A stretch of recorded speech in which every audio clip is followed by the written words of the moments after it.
আসসালামু আলাইকুম ভিউয়ার্স। আজকে কথা বলবো বীজ শোধন নিয়ে।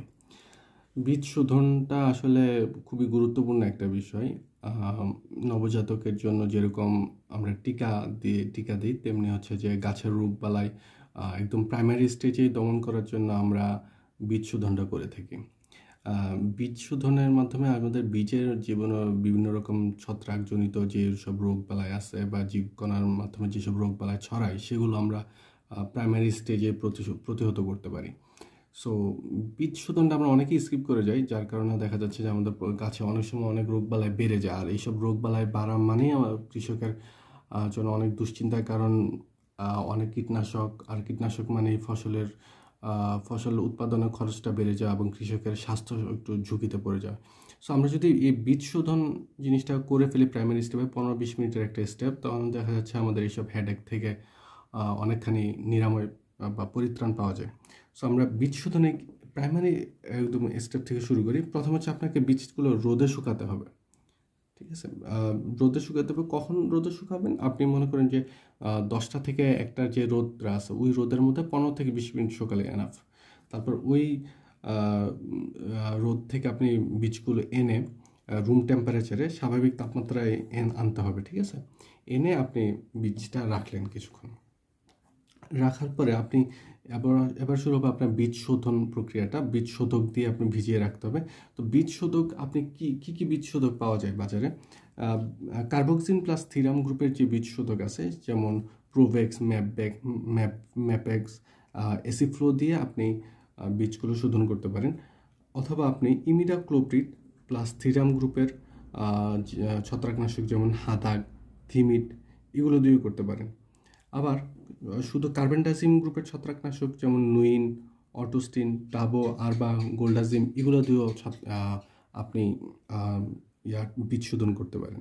আচ্ছা, এরপর আপনি যদি আসলে একদম একটা সবজির ক্ষেত্রে আমরা দেখি যে বেগুন জাতীয়, টমেটো জাতীয় সবজির ক্ষেত্রে আমরা দেখি যে ঢলে পড়া একটা রোগ হয়।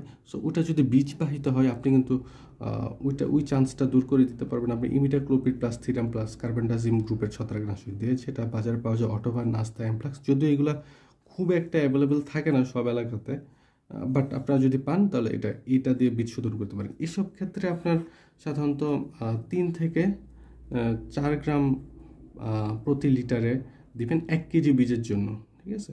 গ্রাম প্রতি লিটার এইসব কীটনাশক আপনি 3 থেকে 4 গ্রাম প্রতি লিটার পানিতে 1 কেজি বীজের জন্য দিবেন, ঠিক আছে? আর আপনি যদি মনে করেন যে জৈবভাবে শোধন করবেন, তাহলে আপনি ট্রাইকোডার্মা দিয়ে করতে পারেন। ট্রাইকোডার্মা কীভাবে পাওয়া যায়? ট্রাইকোডার্মা আমি ইস্পাহানি গ্রুপের বায়োডার্মাটা দেখছি, এটা খুব ভালো। ইস্পাহানি গ্রুপের বায়োডার্মাটা আপনি ইউজ করবেন। তবে বায়োডার্মা ইউজ করার সময় একটা জিনিস খেয়াল রাখবেন, এটা যাতে 6 মাসের বেশি বয়স্ক না হয়, তাহলে গুণাগুণ কিছুটা কমে যায়।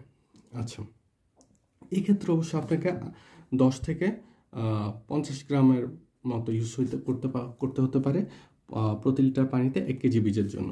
আচ্ছা, আরেকটা হচ্ছে যে বীজ, এরপরে আমরা যখন 15 থেকে 20 মিনিট যখন বীজটা এইসব ছত্রাকনাশকে রেখে আমরা যখন বীজটা তুলে আনবো, তারপর আমরা বীজটা পরিষ্কার পানিতে ধুয়ে নিব যাতে আর ওই এলিমেন্টসগুলো না থাকে আর কি, ছত্রাকনাশক এলিমেন্টসগুলো না থাকে।